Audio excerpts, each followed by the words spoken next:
నమస్తే welcome to SR6 news. Hyderabad సేవా భారతి ఆధ్వర్యంలో తెలంగాణ రాష్ట్ర సంచార అర్ధ సంచార జాతుల సంక్షేమ సంఘం వారు ఉస్మానియా యూనివర్సిటీలో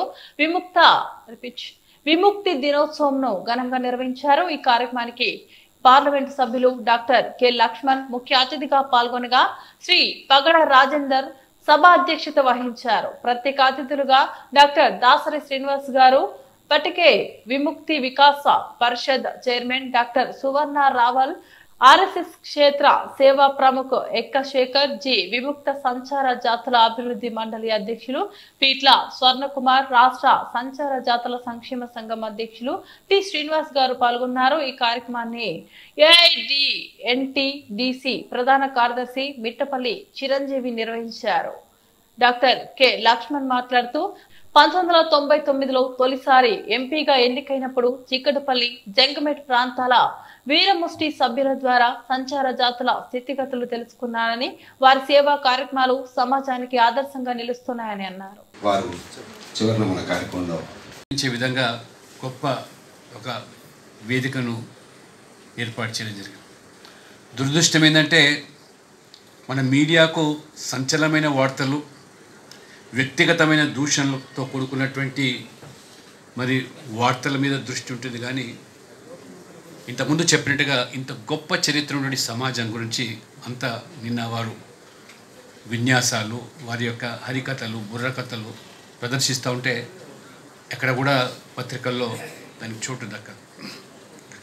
అంతేకాకుండా పార్టీయే కాకుండా ప్రధానమంత్రి సైతం కూడా స్పందించి వారు నిన్న బీజేపీ పాలిత రాష్ట్రాల్లో ప్రభుత్వ పరంగా ఈ సంచార జాతుల విముక్తి దివస్ జరపాలని చెప్పి ఆదేశించడంతో ఈరోజు ఢిల్లీలో, హర్యానాలో, మధ్యప్రదేశ్లో, మహారాష్ట్రలో, చివరికి ఎన్డీఏ ప్రభుత్వం అయినటువంటి కూటమి ప్రభుత్వం ఆంధ్రప్రదేశ్లో కూడా చంద్రబాబు నాయుడు గారు ఇవాళ ప్రభుత్వ పరంగా ఇవాళ విజయవాడలో జరుపుతూ ఉన్నారు.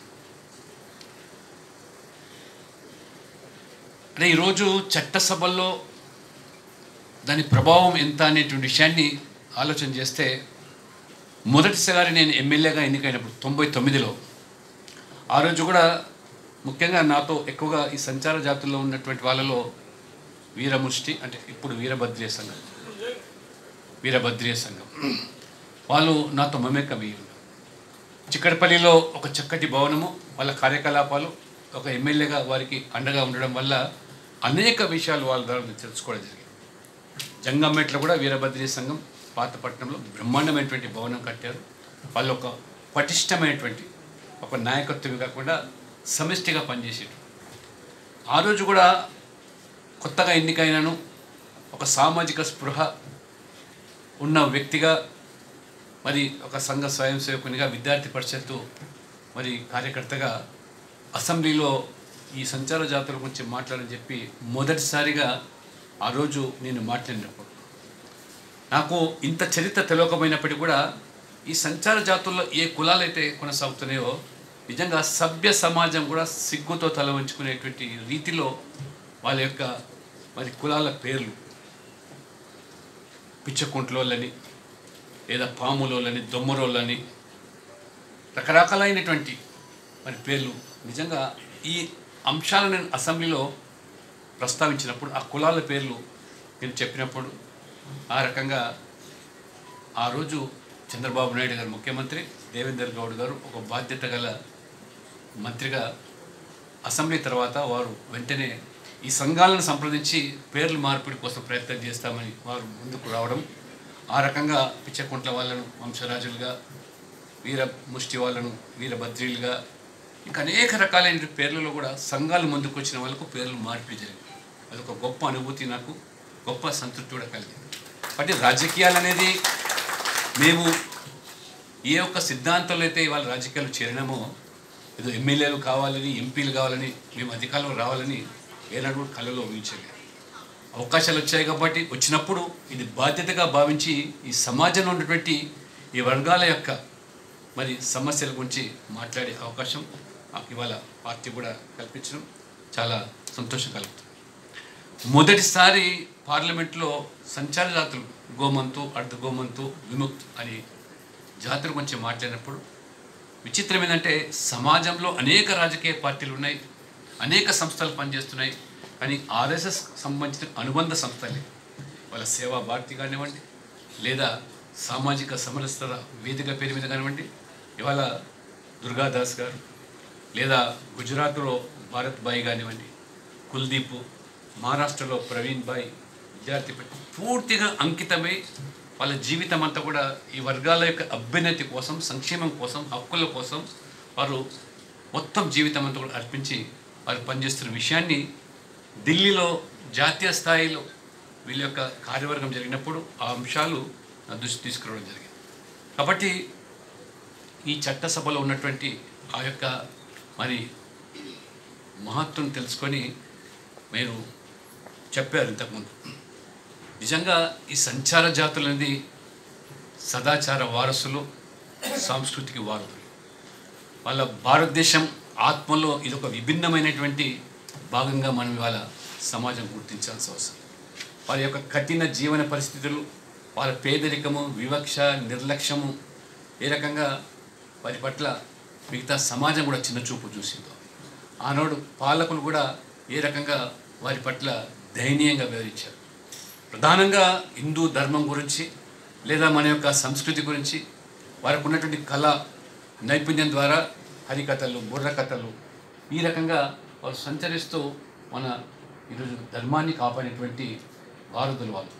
అటువంటి వారి ఒక జీవన శైలి, వారి యొక్క జానపద కళలు ఏ రకంగా వాళ్ళ పూర్తిగా క్షీణిస్తున్నాయో, రామాయణ, మహాభారతం ఇవన్నీ కూడా సంచరిస్తూ జాగృతం చేసి గొప్ప ఆధ్యాత్మికమైనటువంటి మరి వారసులుగా ఉన్నటువంటి వాళ్ళు ఏ రకంగా బ్రిటిష్ కాలంలో వాళ్ళను క్రిమినల్ ట్రైబ్స్గా వాళ్ళు గుర్తించి జన్మతా నేరస్తులుగా, ఆ తర్వాత తదనంతరం ఏ రకంగా మరి ఆగస్టు 31, 1952లో ఆ యొక్క విముక్తి పొందారో, ఆ విముక్తి పొందినటువంటి దినాన్ని ఇవాళ దేశవ్యాప్తంగా కూడా మొత్తం మిగతా సమాజాన్ని కూడా వాళ్ళను చైతన్యం చేయడానికి, వాళ్ళలో జాగృతి కల్పించడానికి ఈ సేవా భారతి లాంటి సంస్థలే కాదు అనేక మంది ఎన్జిఓలు కూడా ముందుకు రావాల్సిన అవసరం ఉందని చెప్పి ఈరోజు మనం చూస్తాం.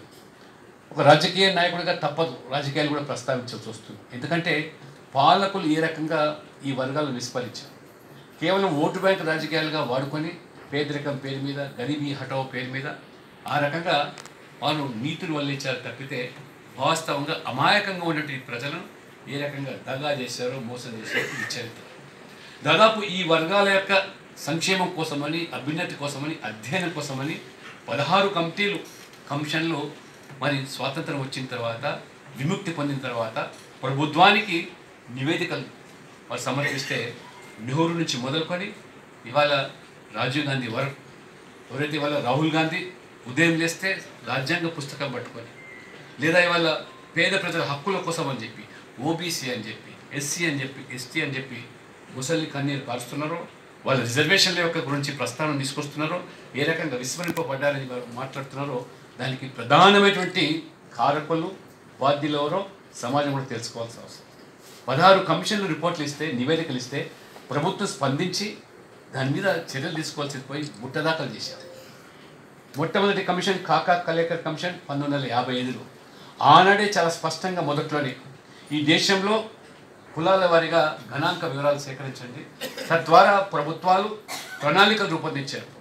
పంచవార్షిక ప్రణాళిక రూపొందించేప్పుడు ఆ జనాభాకు అనుగుణంగా వాళ్ళ పేదరికము, వాళ్ళ యొక్క విద్య, ఉద్యోగం, ఉపాధి అన్ని దృష్టిలో పెట్టుకొని ఆ రకమైనటువంటి పాలసీలు నిర్మాణం చేసుకోవచ్చని చెప్పి భావిస్తే ఈ రకమైనటువంటి కాకా కలేకర్ కమిషన్ 1955 ఇచ్చిన నివేదికను ఆ రోజు నెహ్రూ గారు కనీసం 17 సంవత్సరాలు ప్రధానమంత్రిగా ఉన్నారు, పార్లమెంట్లో చర్చ పెట్టకుండా బుట్ట దాఖలు చేశారు. ఇవాళ రాహుల్ గాంధీ మాట్లాడతారు, జితనా ఆబాదీ ఉతనా భాగ్యదారి అంటాడు. నేను ఇవాళ సూటిగా ప్రశ్నిస్తున్నాను ఈ వేదిక ద్వారా, మీరు చెప్పే నీతులు ఆచరణలకు వచ్చేసరికి ఎందుకు అమలు జరగాలని చెప్పి అడుగుతున్నాను. జితనా ఆబాదీ ఉతనా భాగ్యదారి అని చెప్పి మీరు ఇవాళ నేను సూటిగా అడుగుతున్నాను, మీ కుటుంబంలో ఉన్న జనాభా ఎంత, మీ సంఖ్య ఎంత, మీ కుటుంబంలోంచి ఎందుకు ఇవాళ 3 ఎంపీలు కావాలి, ఎందుకు ఇవాళ పేదరికం కోసం అల్లాడుతున్నటువంటి వాళ్ళు చట్టసభలు ఎందుకు అడుగు పెట్టకూడదు, చెప్పే నీతులకు ఆచరణకు ఎక్కడ పొంతన లేకుండా పోతుంది. ఇది మీ యొక్క ఆనాడు నిజంగానే నెహ్రూ గారు కనుక కాకా కలేకర్ కమిషన్ కానీ ఈ 16 కమిషన్ల యొక్క నివేదికలు ఆ సిఫార్సులు అమలు చేసే ప్రయత్నం చేసి ఉన్నట్టయితే ఈ స్థితి ఉండేది కాదు. ఇవాళ అనేక మార్పులు వచ్చేవి.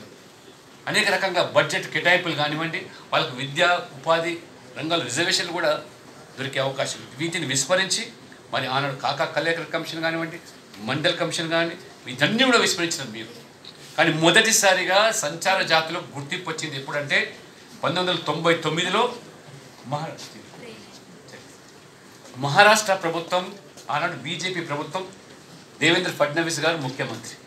మొదటిసారిగా వారు అధికారులకు వచ్చిన తర్వాత ఈ సంచార జాతుల యొక్క సంక్షేమం కోసం అని చెప్పి ఇదాతే గారు ఎవరైతే ఉన్నారో వారు పూర్తిగా దీన్ని అధ్యయనం చేసిన వ్యక్తిని చైర్మన్గా ఆ రాష్ట్రంలో ఏర్పాటు చేసి వారి యొక్క సిఫార్సుకు అనుగుణంగా విద్య, అదే రకంగా ఉపాధి, ఉద్యోగాల్లో రిజర్వేషన్ కల్పించి అనేకమైన చర్యలు తీసుకోవడం జరిగింది. అది మొదటగా 1999లో. ఆ తర్వాత వాజ్పేయి గారు 2003లో ప్రధానమంత్రి అయిన తర్వాత జాతీయ స్థాయిలో వారు ఈ అధ్యయనం కోసం వారు ఒక కమిషన్ ఏర్పాటు కోసం చర్యలు తీసుకుంటే దురదృష్టవశాత్తు 2004లో వారు ఓడిపోయారు. 2004 నుంచి 2014 వరకు యూపీఏ ప్రభుత్వం, కాంగ్రెస్ నేతృత్వంలో కొనసాగిన యూపీఏ ప్రభుత్వం ఏనాడు కూడా ఈ సంచార జాతుల గురించి డిఎన్టీ, ఎన్టీ, ఎస్ఎన్టీ గురించి చర్చ లేకుండా ఏ రకంగా కాలయాపన చేశారు. నరేంద్ర మోడీ గారు ఒక పేద కుటుంబంలో వచ్చిన వ్యక్తి కాబట్టి, పేదరికాన్ని అనుభవించిన వ్యక్తి కాబట్టి, ఏ రకంగా తన తల్లి పొరుగులలో పనిచేసి పెంచిన వ్యక్తి కాబట్టి ఈరోజు రాహుల్ గాంధీ కాంగ్రెస్ నాయకులు తన నరేంద్ర మోడీ ప్రధానమంత్రి యొక్క మాతృమూర్తి గురించి కూడా ఏ రకమైన అనుచిత వ్యాఖ్యలు చేస్తూ ఉన్నారు. ఇవాళ దేశం చూస్తూ ఉన్నది. ఇవాళ అంటే ఒక అత్యంత వెనుకబడ్డ సామాజిక వర్గానికి సంబంధించిన ప్రధానమంత్రి అయితే ఇదేదో వారి మా జన్మ హక్కు, ఈ దేశాన్ని పాలించేది మా కుటుంబం తప్పితే ఈ దేశంలో ఈ పేదవాడు, ఈ ఛాయ అమ్ముకున్నవాడు దేశాన్ని పాలించేది ఏంటని ప్రశ్నిస్తూ ఉంటారు. రాహుల్ గాంధీకి ఎజెండా లేదు అంటే ఇవాళ అభివృద్ధి మీద కానీ అవినీతి మీద కానీ మాట్లాడే అవకాశం లేదు. కాబట్టి అస్తమానం ఇవాళ హిందూ సమాజాన్ని ఇవాళ పూర్తిగా మోదీ గారికి అండగా ఉన్నది. కట్టి చీలికలు తీసుకురావాలి. కులం పేరు మీద, భాష పేరు మీద, ప్రాంతం పేరు మీద ఈ రకమైన విడిదీసే ప్రయత్నాలు, కుట్రలు తప్పితే ఇతరత కాదు. ఇంతసేపు నరేంద్ర మోడీ గారు కులాన్ని ఆపాదిస్తూ అవమానపరిచే వ్యాఖ్యలు వారు చేయడం, వారు వేసుకునే బట్టల మీద వారు ఆ రకమైన విమర్శలు చేయడం, ఇదంతా కూడా ప్రజలు గమనిస్తున్నారు కాబట్టి